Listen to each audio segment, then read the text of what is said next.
By the way, we are rolling. I thought we'd just chat. I'm constantly iterating on my approach. And like, I don't know if you do this or how often you would change your approach or whatever, but I'll go from like, right, okay, like 3, 2, 1, let's go. Do you know what I mean? And then the person like turn like rabbit in headlights.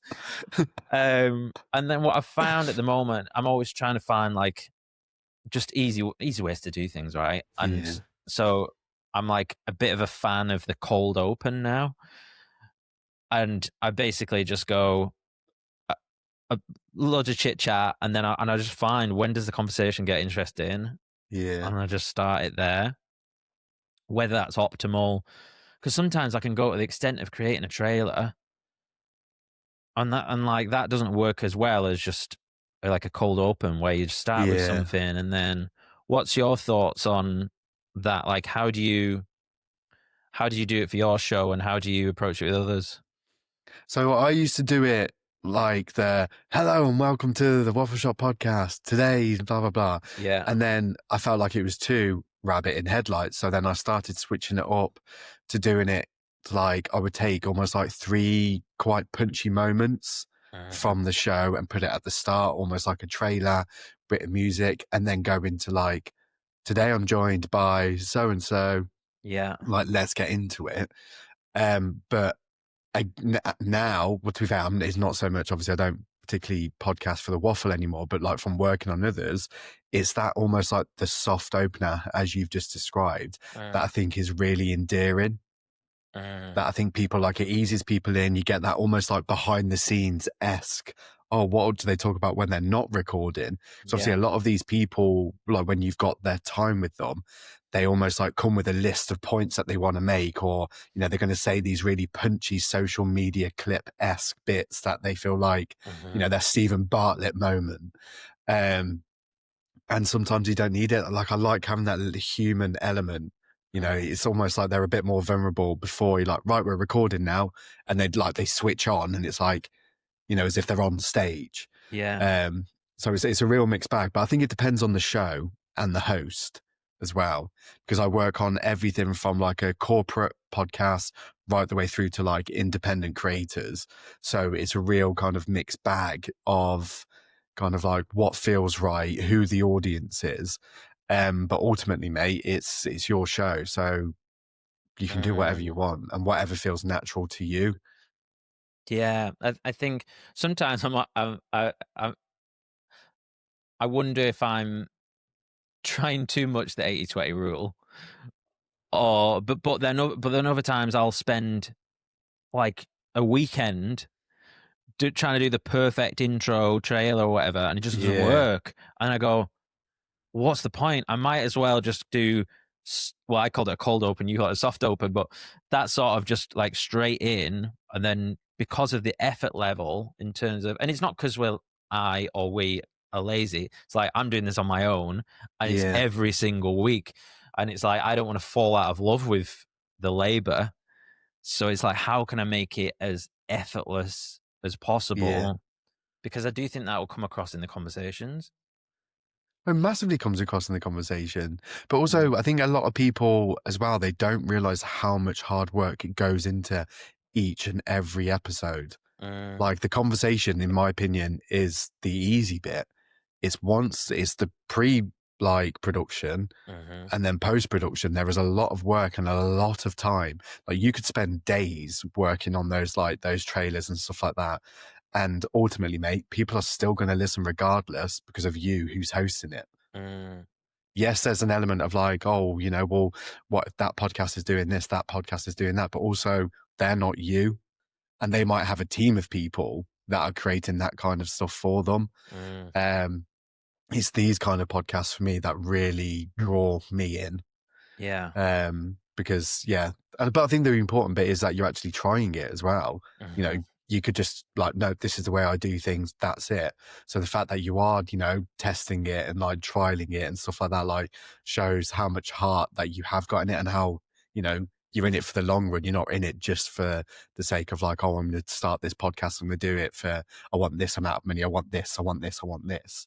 So I think it's a huge testament, and that's what I'm like genuinely what I want from a podcast, but also from, I guess, even from a business point of view, that's the kind of person who I would want to work with, because it's like, you know, they're not sold like or set in their ways. They're open to like collaboration. They're open to kind of learning, you know, testing, failing, all that kind of stuff. I think when it comes to podcasting, well, and life in general, that's where the gold is. Yeah, it's. I went through a phase the last few months of probably trying to over-professionalize my conversations, and I was getting in a place where I wasn't getting that connection, and I feel like we may have even had a similar conversation 18 months I ago. think we did. The same thing, right? And then a few weeks ago, I had a guest on, and it was just one of these free flowing. You know, I opened up a bit, she opened up a little bit, and then I was like, and I came off it like, like I missed that. Like, Yeah. and obviously you can't have. Well, you could have all of them like that, I suppose. It's nice to have a mix. But it's almost like you need some of those that just fill your cup rather than just like take it from you. Yeah. But on the same level, don't not challenge yourself. Like I had, who did I have on the other week? Dr. Valerie Freeland. She's like the world expert in sociolinguistics and why we Wow. say like, as, and he was like, and I was like, and she's wrote a book about this. She's got another book coming out about accents. She's been on very big podcasts. And it was a bit of a challenge for me because it was the first time in a while I'd had a professor on, because I went through a phase of having quite a lot of people from the academic world on. And then all of a sudden I was like, oh, you're stupid. You know what I mean? And coupled with the fact that we're talking about saying things like, and obviously that brings attention to how you're speaking in the moment, which can put you in a little bit of, and you'll be familiar with Chris Williamson, right? Yes. Yeah. And she was on his show and we were talking about him. And afterwards, off air, we were chatting, and she was like, "Oh, like, because he's like this like jacked dude, she didn't think that he would have these thoughtful questions." And she said to me at the end, she said, "I've really enjoyed this. Has been like a really pleasant conversation. Thank you so much." And because she said, "Oh, Chris Williamson had very thoughtful questions," right? Afterwards, I'm like, why weren't my questions thoughtful? And I'm going around in my head being like, well, you're obviously not as good. But also I'm like, of course you're not as good. He's done like 1,000 episodes. He's been doing it for 7 years. And I'm there like comparing myself rather than focusing on the compliment she gave me, which is that I'd had a really nice chat. And yeah, it's a funny old thing. Is it his thoughtful questions? Or is it his team's thoughtful questions? Not to discredit anything, I don't know. Yeah, I believe I'm fairly certain it would be him, like based on how much I know about him. Because I think for a very long time it was just him and his video guy, and he's only just brought in extra people. So, okay. But yeah, but also balancing that with, okay, is there something to learn there, but not castigating yourself too much. But it's the comparison thing, isn't it? You could drive yourself insane with that. Yeah. It's one of the biggest things I say to people who are going into this kind of like form of media with like podcasting, whether you're doing it for your business, whether you're doing it for fun, like don't lose sight of like who you are and why you're doing it, because you can, like, the amount of people who like, oh, they guarantee to say like, oh, the podcast that they listen to is a Diary CEO or Joe Rogan or, you know, the rest is history or, you know, those kind of like big shows. And it's just like, well, you're not them. And there's a chance, like, not to sound negative, that you're never going to be those kind of shows, because they've been in their kind of like job roles and doing that kind of thing for like years. They're years ahead of you. But don't lose sight of like who you are and why you're doing it, because it's that the Diary CEO doesn't have. They can Yeah. have all the people in the world working on that show, but they don't have you. So it's like I always try and kind of like manage, not necessarily expectations, but almost like just don't lose sight of you. Yes, she may think like those questions are really thoughtful, but also she said that she had like a really pleasant conversation. You may have caught her off guard. She might have gone on like, you know, sat where I'm sat and thought, you know, he's going to ask me this, he's going to ask me that. And it wasn't. It was just a free flowing conversation. And it's why people listen. It's two Yeah. people having a conversation, learning something about each other. That to me is what makes a good podcast. What do you think about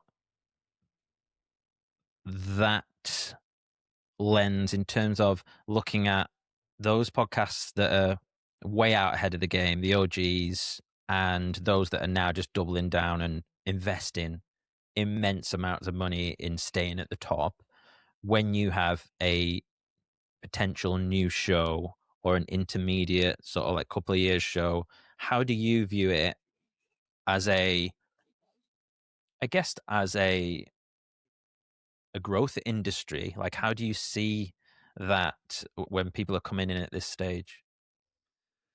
I think the first thing is consistency. Again, you can't compare, like, whether it is podcast or someone's life in general, like, you know, it's the experience. You can't compare yourself if you're just starting out, like in the gym, for example. You're not going to be able to lift the same level of weight as someone who's been training for like years.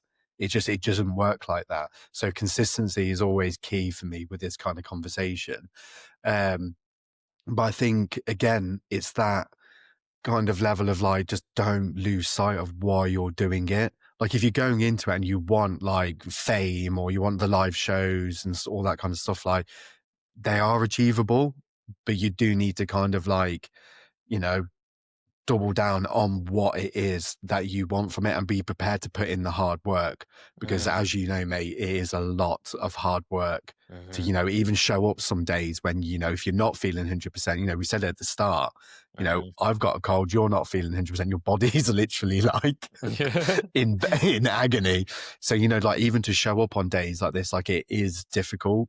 I've done it from, obviously I've gone from like my bedroom to like studio to like live stages.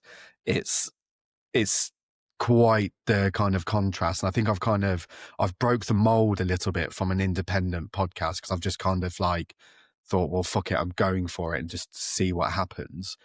So I do think you have to have that level of like almost like tenacity and just be like, well, I'm going for it anyway, even if the answer is no. But I think on those days when it's not quite there, like you still need to kind of like show up if you want it that much. Like, because 9 times out of 10, you'll have that conversation. You'll be like, well, you actually said it. You're like, fuck, that's, I want more of that. Like it actually, I've had many conversations that I haven't looked forward to that have actually turned around to be some of the best conversations that I've had, the biggest lessons that I've learned, and that biggest mood changer to like, oh, okay, I'm actually very privileged to be able to like sit across the room or, you know, on a recording with some people. Yeah. And I haven't kind of taken it for granted at all. I can't remember what the conversation was, but I really hope that was some form of answer there. But like, I think the crux of it is just don't compare yourself, and just like if you've got an idea and you've got like a real kind of like passion and hunger for it, regardless of like the topic or, you know, what avenue you want to take it down, just go for it. No one has to see it.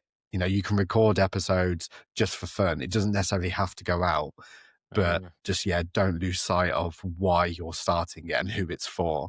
Yeah. Because as much as everyone says like it's for this audience, like I think a lot of people neglect the fact that they're doing it because they need some form of outlet. They're doing it because they want to try something and they want to do it for themselves, which is incredible.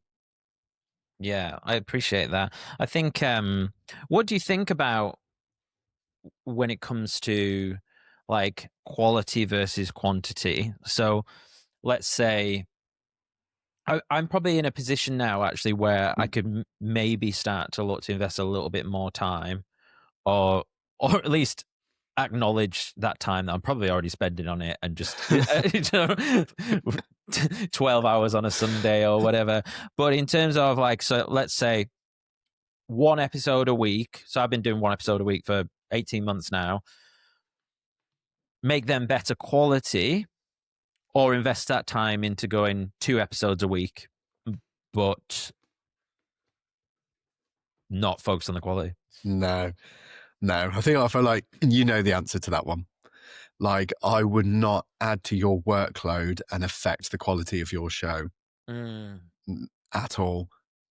Do you not Like, think if there's don't get me an wrong, argument for just the chances that you'll have by being picked up on the algorithm or whatever by having 2x conversations? Or are you thinking from a workload point of view?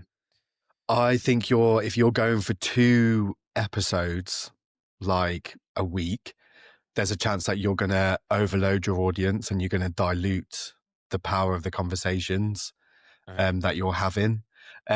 The workload is a whole different question, because you're essentially doing everything you're doing now, but twice. You run the risk of then falling out of love with it, because you've kind of set an unhealthy like expectation on yourself. So I would always focus on quality over quantity, because as much as you've got like a dedicated audience, but they also expect a certain level, if you're firing more content at them but it's like of a lesser quality, you run the risk then of being like, oh well, he's rushing this, or it doesn't seem like as good as what it used to be. So unless there's an argument to say, like, if you did like a mini episode, or like stuff that you learn from like previous episodes, or like best bits, or even if it was just more of an insight in terms of like your training, what you've been up to, give the audience a bit more of you in that respect, rather than kind of giving your guests the platform to speak and share their stories, that I agree with, but keep it short and sweet. But 2 episodes out a week, mate, I think is a bit overkill. Yeah. Just from a personal opinion. Yeah. I think I suppose a more balanced approach it would be continue with the weekly, but then I could have the occasional one-off, like you say, for like solo stuff or Yeah. whatever. It was interesting. I went through a few weeks of like thinking about solo episodes, thinking, right, I'm going to go all in on solo episodes. I'm going to craft this like positioning and like my mission and da da da da. And I spent weeks like drafting out stuff, writing out, scripting, yada yada yada, recording, and took so much time, right? And put it out, one view, and it was like one of my worst performing videos. And I was like, right, fuck this. I'm not like, so I re-edited it. I cut it in half, like as succinct as possible. And it was a very sort of actionable kind of focus, like trying to help people type episode, right? Yeah. And then put it out again, and it was like 6 views or something like that. And then I had a new listener, message me about some of the episodes we listened to and asked me like for some recommendations. And I was like, oh, well, maybe this one and this one with this person and this one, this person. And then I followed up and I said, like, how did you get on? What do you think? And she said, oh, I listened to solo episode 22. And I was like, what the fuck was on that? I know, because I can't remember. It was like such a long time ago. And then I pulled it up and she said, oh, yeah, you were talking to all these like tools and tips that you've like noted down or whatever. And then I remember and I was like, wow. And she's like, I thought it was fantastic. Like it was so actionable. Like I just Wow. love the format. But I remember then that was just basically improvised. And it was just me and my notes. And because and I just note down something I'm doing, like a productivity hack or something like that. And I'm just listing them and talking, and they were so free flowing, and it's interesting that I think it's like we'd say in the gym, like rate of perceived exertion. Like, how hard are you trying? And if you can just dial it back a little bit, like you can get More. possibly, yeah, more Yeah. than trying to over plan and whatever. And as it was, I did actually send her that other episode and said, "Just what do you think of this?" And she enjoyed it, but she was so surprised to learn that that one had taken me so much longer. Yeah. And I think the lesson here that I'm trying to, I guess, remind myself is yeah, just lessen that grip a little bit. And because, like you say, it's the burnout thing, isn't it? Mate, it's burnout. And from personal experience, it's one of the reasons why I had to step away from the show altogether. Mm, Because I was at one stage, I was running at a rate that was weekly episodes. I would give myself a hard time, depending on who the guest was. Like I peaked. I don't want to say I peaked too early, um, but it was like I was getting like consistently like incredible guests, like very high profile mm, guests, like on the Waffle.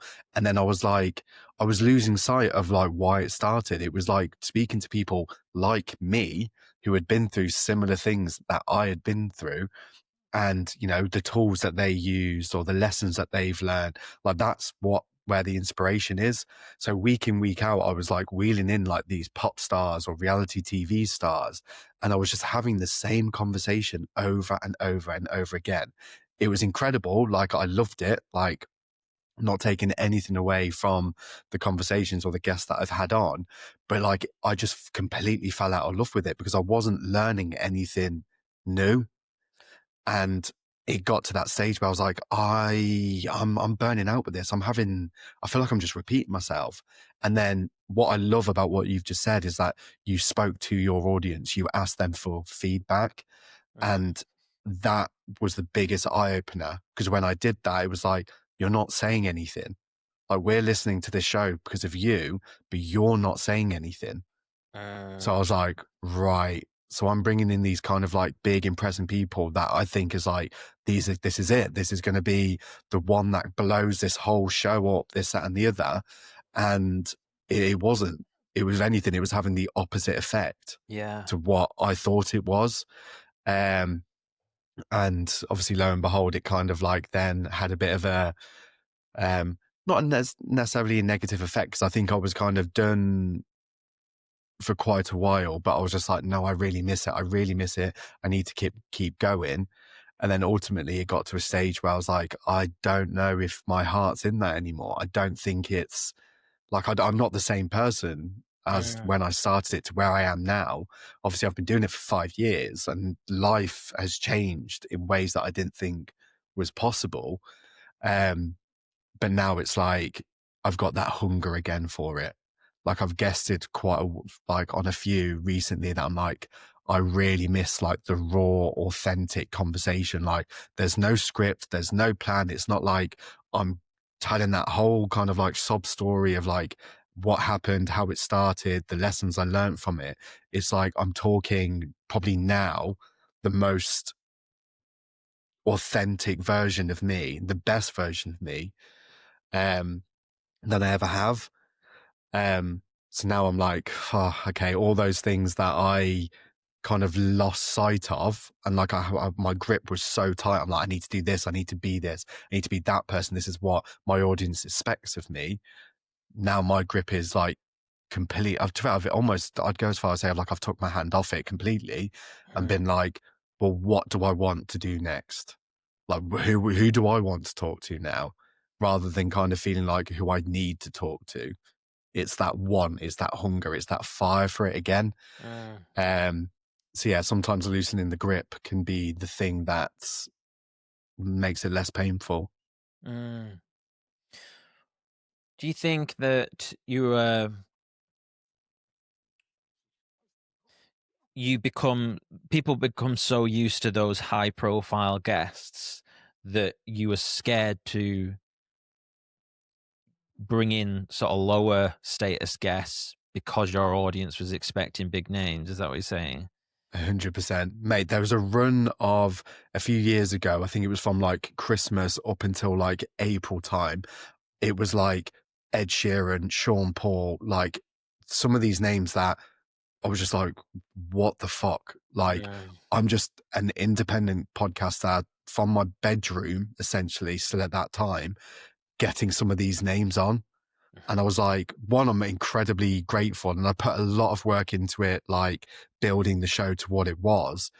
But then it got to a stage where I was like, I was getting more no's. It was like, oh, it's not right now. And it's like, well, what do I do? Because my audience is expecting like almost like these huge pop stars or these huge TV stars that it's not quite sustainable, especially then when it got to a stage where people wanted fees, they wanted, to be paid for their time, which I can completely respect, but I can't pay £600 for Rita Ora to come on the show and talk to me for 30 minutes. Like it's not sustainable. I don't have, it doesn't make any money. Like it wasn't, it wasn't sustainable. So yeah, I did kind of like panic, and it really kind of fed into that thing. I was like, oh, maybe I'm not good enough then. Maybe, all the comparisons started. And then it's like, well, actually, I look at it very different now. Like I was lucky. I was very lucky. It took a lot of hard work, and I'm very like grateful, but also I started it to learn about me, other people like me. And I think that's what I lost sight of. I think I got a little bit, I don't want to say big for my boots, but I got very kind of like lost in why, like the whole why of the show. Yeah, and obviously you had awards and stuff like that, and that's all going to feed into that big head of yours. Yeah, but this is what I mean. It's like I lost sight of it. Like I was getting these opportunities to do like live shows. Like we had our own stage at a festival. Like it's incredible. Like it's honestly like it's so life changing. Whereas it doesn't. There was just a huge part of me that was just like, I don't know. Like the show saved my life. Like I've said it so many times now. Like, and I'm so grateful for it. But like that was enough, Taylor. Like that was, I don't know, I'm talking to myself now, but that was enough. Like it did what it needed to do. Everything else was just like a bonus on top of it. But then it was like, when I was like, well, I'm ready to kind of like step away from it all. That's when I was like, I don't think you are. Like, I feel like if you can utilize your voice and do what you've done, imagine doing that for other people. And that's when my purpose kind of kicked back in again. And I was like, maybe this is what it was for. You kind of learnt to walk. So then some of the shows that I'm working on at the moment, from a business point of view, like they're running because I went through what I went through to give them the tools to be able to essentially fly from the get-go. And that to me now is kind of where, like, that's what gets me out of bed in the morning. That's what makes me smile. So it all wasn't for nothing. So yeah, I'm very, very grateful. But I really miss it. Really, really miss it. If you're anything like me, you're probably good at starting habits, but fail to stick to them over the long term. There's probably one or two, whether that be going to the gym or taking the dog for a walk, but struggle to maintain others around career, relationship, or life goals. If you're a long-term listener of the podcast, this won't be the first time you've heard me talk about habits and leveraging public accountability. That's why I created InDeep, the tool that helps you build healthy habits and stick to them. After creating your free account, you'll be given your own personal public profile link, which you can share with your friends, your family, coach, or followers. And when someone clicks that link, you'll be given a real-time notification that someone is watching your habits. I can't tell you how much of a motivator it is when you're stuck in a procrastination cycle and this little eyeball pops up with a number next to it. My productivity has gone through through the roof since I started using it. It's that effective. Luckily for you, I'm giving away 100 free VIP months to my podcast listeners. There's no credit card required. Head to indeep.com/podcast. That's deep with 2 I's, INDIIP.com/podcast, or follow the links in the episode description below. Let's start crushing our habits today. So we're going to see a return to the waffle. I don't know, because I feel like I made such a dramatic point of like, this is the end. And now does like, now I really miss it. But I think in some capacity, like, I don't know if it'll be the waffle, but like I miss, it was very predominantly about kind of like mental health and like the journey we go on and like the songs that soundtrack it.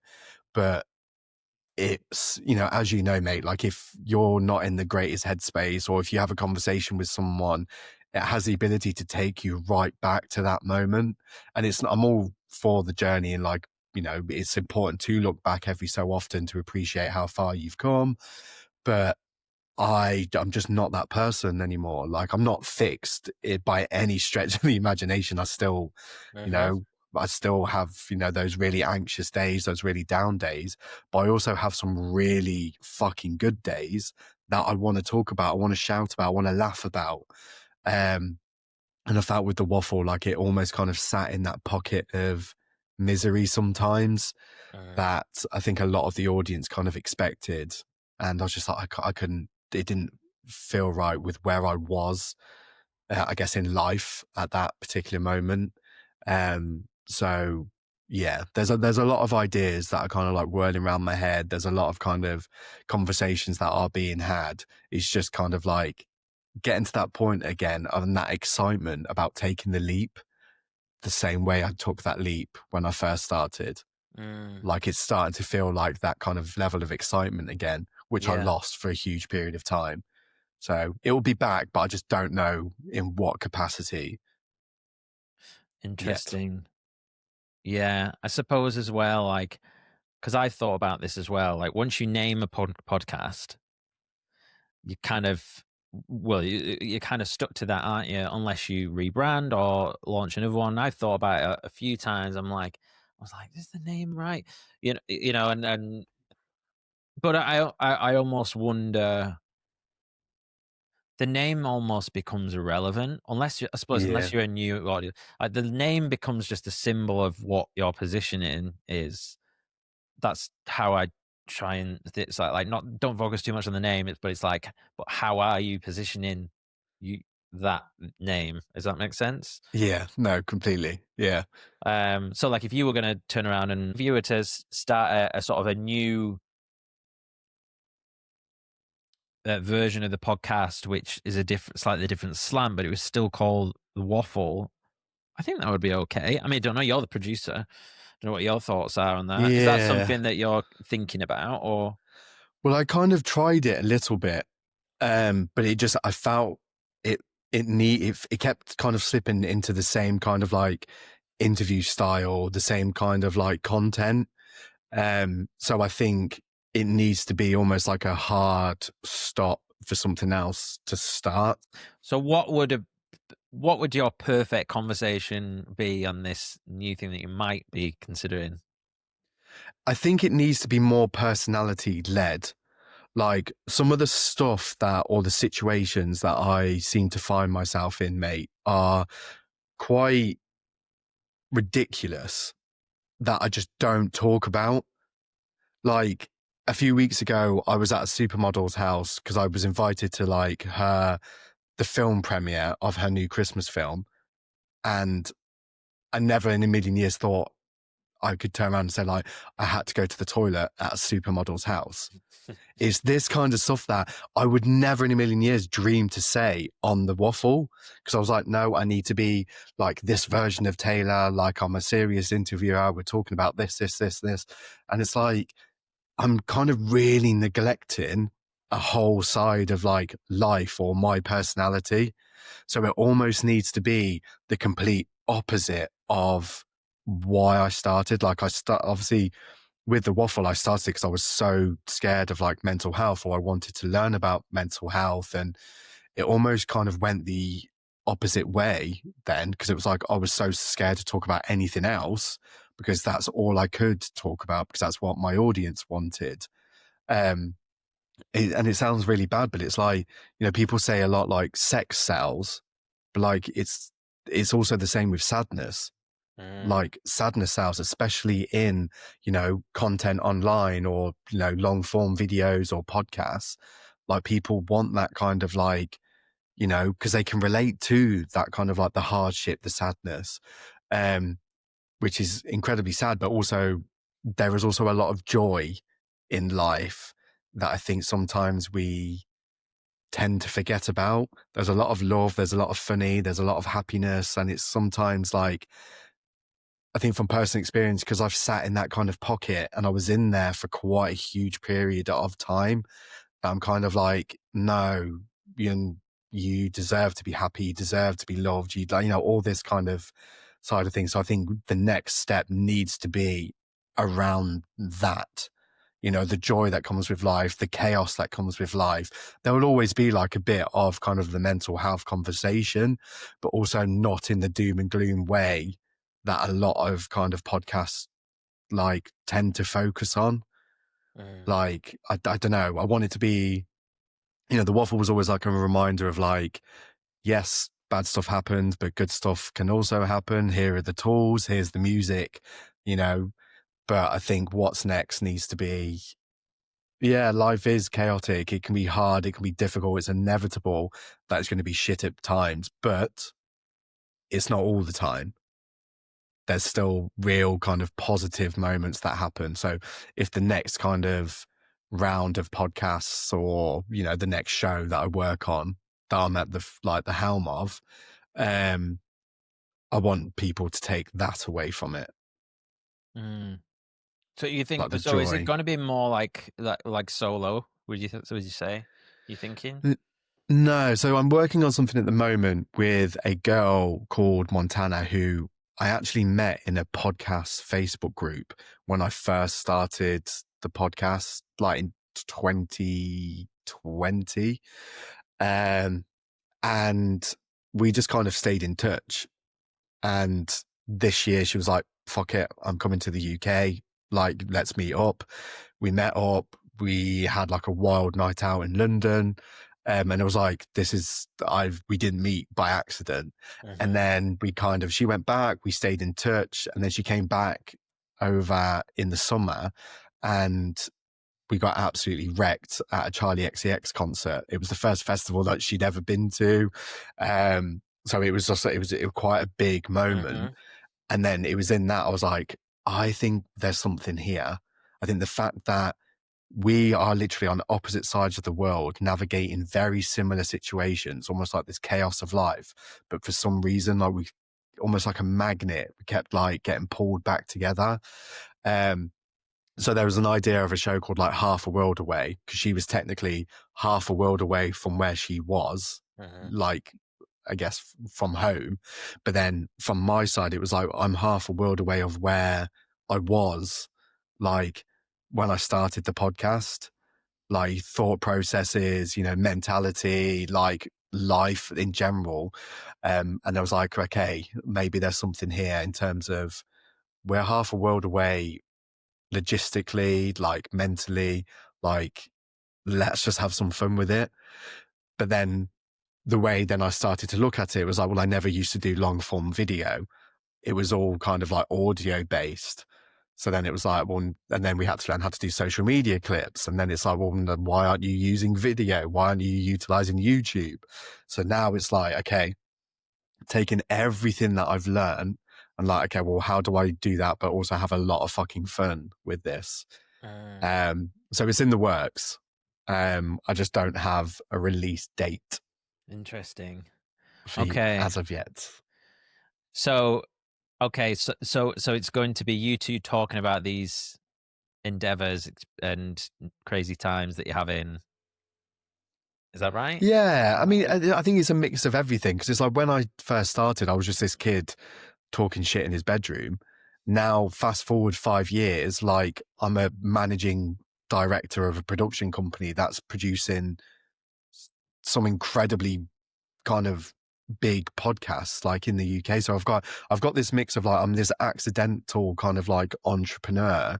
She is a digital nomad. She, you know, takes her business and she works from absolutely anywhere. But also she's navigating a long term, like a long distant relationship, like with a partner. Like I'm in this mix of like, do I want a long term relationship? Do I want to be single? Like, you know, do I make the mistakes that I never kind of give myself like time to before? And then in the mix of that, you've got like the day to day stuff, like, you know, the the natural chaos of life, like, you know, being shat on by a bird, or, you know, like, I don't know, that was the worst kind of example I could have gave. But like the fun that comes with life, you know, there's little bits that we tend to kind of just like brush off. Yeah. And I think, yeah, more personality, I think, because I think I lost myself. Yeah. Like the Storytelling, one thing isn't that it? massively, mate. Yeah. So, I thought about this where, like, if I'm in a social occasion and I'm deciding not to be an introvert, then quite often people say I'm good at telling stories. yeah. You know, like, oh, you've always got a story, or whatever, and it does become. And I've thought about this myself, like, how can I get that in more to the show, because it's not easy to do the same as you would in the pub, Mm, or whatever, where you've kind of like, you've got people around you and you can kind of like, you know, yeah, like play with the dynamics of like those that are around you. But if it's just you and a camera, or even just you and the guest on the other yeah. side of the screen, it is harder to deliver it in that sort of a way. And you know, when you listen to, I don't know, like someone like Matthew McConaughey, or Yeah. quite often it's people with acting backgrounds, and they're just master storytellers, aren't Yeah. they? And I think with artificial intelligence and the hyper saturation of podcasting, it has to be stories, doesn't it, that sets you apart. Yeah. And how you deliver those stories as well. Uh, Like it's really, but that's the thing. Like I view podcasts very differently now to when I first started, which is also, it comes with a huge level of expectation now. Because I feel like it's kind of, I guess, like reputation and all that kind of stuff like comes into play. uh, Um, but I also can't let that be the reason why it stops me from telling those stories, you know, because I wouldn't be at this point if I didn't push out of that comfort zone or take that leap. uh, So, you know, if you want to throw in a random story, mate, like to one of your guests, like do it. Because then uh, that's prime example of people are listening to your show uh, for you. Yeah, there's a strong chance they'll listen because of who the guest is, but they're listening because of you. So if you need to throw in like a, you know, oh, that actually reminds me of a time when this happened to me. Like, what do you think? uh, Like it could be just something as that kind of like simple, just to kind of slip something in, because yeah, it, again, it offers that kind of, if I was like a guest, it would like, oh, his walls come down a little bit. And then your guest might throw in some kind of like batshit crazy story that they've never told anyone before. yes, So it yeah. works both ways. It can also be very kind of like opening, and then gives your guests the permission to kind of share their story as well. Oh Um, man, 100%. Like, yeah, I'm such a believer in this. And again, I think we discussed it last time on like this, oh, am I talking too much kind of thing. And yeah, what people that aren't in the industry won't realize is that they are necessary to, like you say, to be able to get those walls down. And it reminds me a little bit of something you were talking a little bit back before, so I'll backtrack a little bit, but I just wanted to um ask your thoughts and also sort of re-emphasize the point. But big guests, right?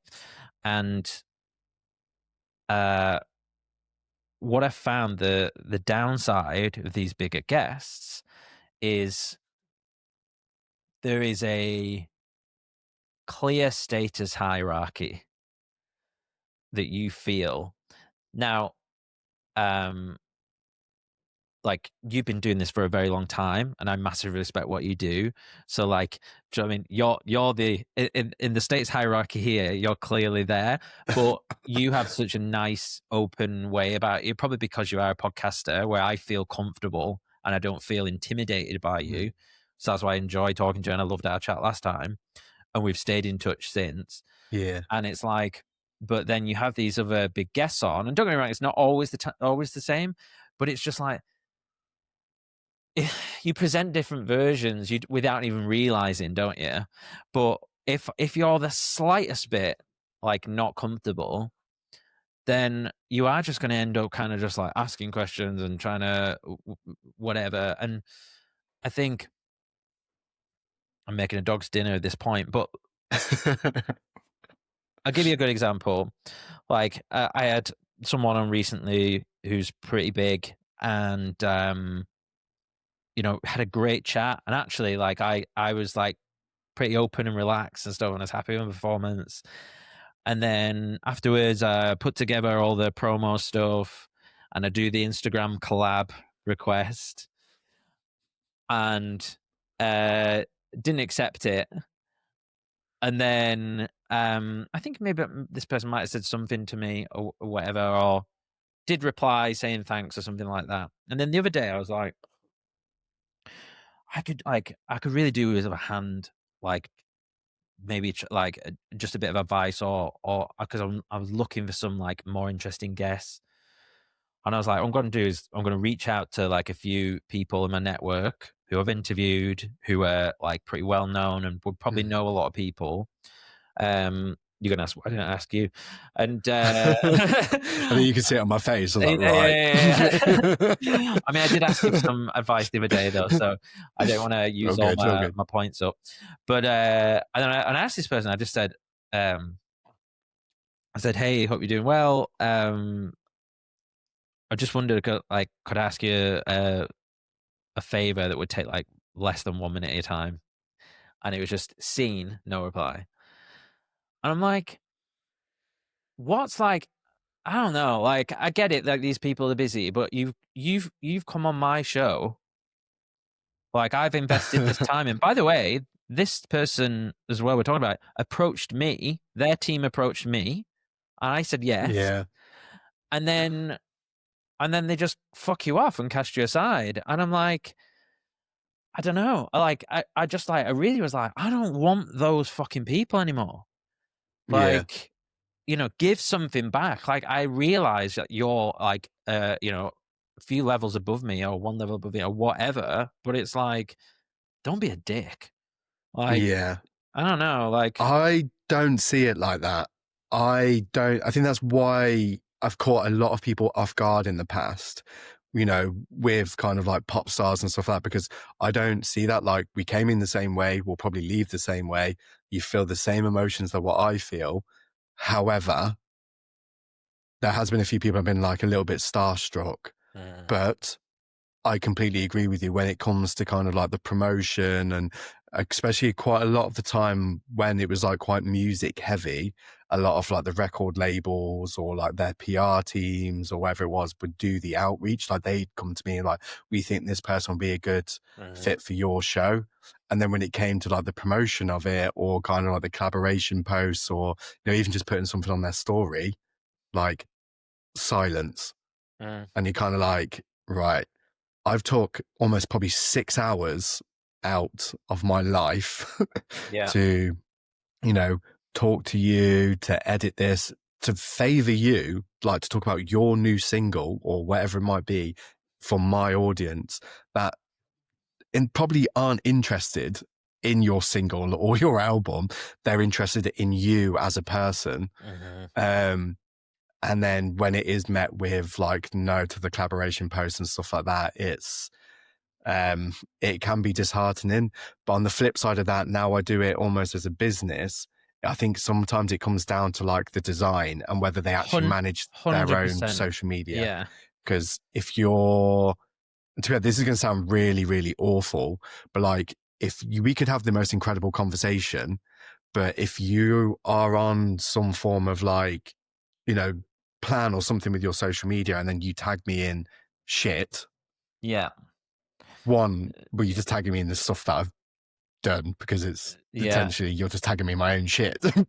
Yeah. But do you know what I mean? Like when it comes to like the aesthetic of it all and stuff like that and the 100%. image, Yeah. And I don't always like, it's not necessarily about the collaborate. Like that's just one phase of it, but it's valid though, mate. It's a very yeah. valid point. I think as well, like you can, there's a question to be had around, terms and conditions in terms of like, okay, we agree to like both share to our Yeah. socials, or even just like follow me back. Like even Yeah. that, because if your guest, if you're promoting a guest, right, and then they click through on their profile and they go, but they're not following Jason, like that's like a huge, just like, okay, I'm not recommending them, or Yeah. But like you say, I suppose there's teams involved, so that's something to consider. But I think when you know that you have had conversations with this person on Instagram, so you know that they do have access to their DMs. But yeah, it's a real. I mean, it's all a fucking social. It's all It's horrible, status. mate. It's all status, It's isn't it? And horrible. where everyone's kind of like this, trying to like, okay, I'll go like a little bit open. So it's a funny game to play, isn't it?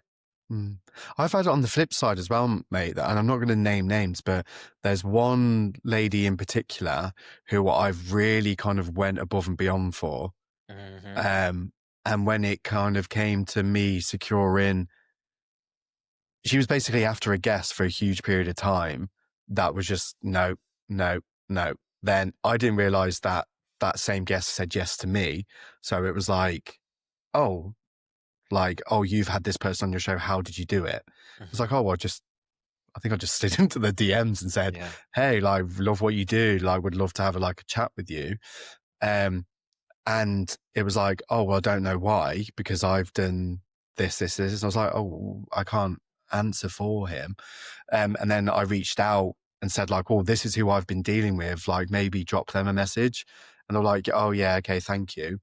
That was it. And then like 2 months later, I see that they're on their show. I'm like, you could just dropped me a message and been like, really appreciate that or thank you. Like it's so toxic. Like it's like we're not in competition. Like Yeah. technically, like with charts, but like there's more than enough ears in the world Yeah. for Yeah. people to listen. Like that side of things, like I don't enjoy about podcasting. It's like everything's a competition. Like the amount of people that are kind of like watching what you're doing on social media, but like won't kind of like engage and stuff like that. Like if I didn't need it for work or I guess for the podcast, then I think it'd go because I can't be arsed with it. It's an incredible tool to have, but like it's honestly like yeah, it's one of the biggest kind of like I don't know negatives of being in this kind of industry, I guess. Yeah, But it's weird, isn't it? Because there'll be people that you meet along the way that just become great connections or whatever, and then I suppose it's being grateful for the positive ones that come along, and just knowing that yeah, you're gonna also get the people who are kind of meh. yeah, I think I've very quickly learned that people want to see you do well, just not better than them. Like I've been in certain rooms, like the podcast show in London. Like I've been pretty much every year, apart from this year. Like I've made the conscious decision to not go. Like I've been there. Like I've tried to network. I've like I've always like gone over to people and just been like, hey, how's business? How's life? Like kind of beeline for them. And then even I was asked to host a present award at the Independent Podcast Awards this year. Those same kind of people that I would beeline for just because just to be friendly, outright ignored me this year. It's like, I don't know if it's from a point of view that I don't know what that is. But at the same time, like I can't concentrate on that. Like I'm just going to stay in my lane because if what I'm doing is pissing you off, then it's your problem, not mine. And I'm not saying that from like an ego or to sound like a dick. Like, I'm saying it from someone who has spent a huge part of his life people pleasing and kind of going above and beyond for people. So right now, like, I focus on the people who, you know, make me smile, make me feel good. I can offer them things, they can offer me things. And like, you know, there's a lot of value in kind of those connections. Because yeah, it really hurt actually for a huge period of time, like almost like that radio silence and like being ignored. Whereas now I've just kind of used it as kind of like fuel to be like, okay, well, I'm clearly doing something right because I'm being offered these kind of opportunities and being connected with people who are really like either amplifying my voice, I'm able to help them like amplify theirs, and kind of like really push forward like together, like not, oh, that person's doing this, that person's doing this. Like, I don't like that competitiveness of it. Like, there's more than enough to go around. It's not why I started it. Yeah. What do you think that's the main reason? Like, you would get that kind of reception? I don't know. Unless I have just like, you know, I have a tendency to get a little bit tipsy at these kind of events. so I've probably been a massive twat, if I'm being honest. So that might play into it. But no, I don't know. Like, I just find it really disheartening because I feel like I'm quite approachable. Like, you know, I will talk to anyone. But then, yeah, there's been a few times like I've seen like either follow on Instagram or being disconnected with people like on LinkedIn, and just kind of like, I don't know. Yeah. Silly. I think it's that the trajectory thing or whatever. I think there's something in that as well, whereby like I don't know if this is around the time that you stepped away from the show and then went into the production side, whether because like people like to jump on when you're sort of Yeah. like when you're like moving up steady or moving up whatever steepness, as long as it's upward. But if they do have selfish interests and they are only interested in how much status that you can Yeah. offer to them, then if they look, oh, okay, maybe that person is stagnating or they're changing, therefore I'm not going to invest as much time. Yeah. It's very transactional, isn't it? And Very transactional. And that's just not how I operate. Like, if you make me feel good and I make you feel good, like, we'll get on incredibly well. But like, I don't do well being almost like sold to and, you know, like almost being viewed as a bit of a payday. Like, that's not how I operate. Like, if even with my clients that I have, like, it's always a collaboration, not like I'm doing this for you, like you're doing this for me. It needs to be that collaboration because that to me is where the gold is. Like, I only know like how to do this part, but like if you tell me how you want it to be done or how what you want to achieve, then I can help you get to that point. And I can learn along the way. Like, I'm not an expert. Like, I had no knowledge of editing or how to run a podcast or anything like that. Everything I've learned, like, I've done the hard way to get to this point. Now, you know, I'm very fortunate to be able to work and do the job that I do, but it has been a lot of hard work. And I don't know if that's kind of put a lot of people's noses out of joint a little bit. But also, if you don't host a podcast or edit a podcast, I'm not going to pay you to tell me how to run a podcast. Like, you would not learn how to ride a bike from someone who can't ride a bike. yeah. So I don't know if that kind of annoys people sometimes. Because again, not from an ego, that's not me being a dick. And I'm apologizing if it's making me come across as if I'm being a dick. It's just kind of like, there's a lot of cowboys in this industry that I can take your show from here to here. And it's like, oh, have you got any examples? Or like, what's your podcast? It's like, oh, I don't have one. It's like, oh, okay. So I don't know. I think there's a lack of credibility. Yeah. No, that makes sense. Live shows. Yes. We spoke a little bit Do about it. this. You gave me the idea of doing a live show, or reignited the idea, because I had thought about it in the past. What's your thoughts and experience on doing live shows? The first one I ever did, I was shit scared.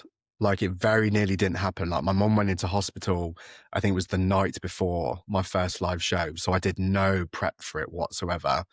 And then I was like, well, the only reason I was doing it so she could come to the live show, so she could Right. see kind of obviously the journey of like how, what had happened and what I'd managed to turn it into.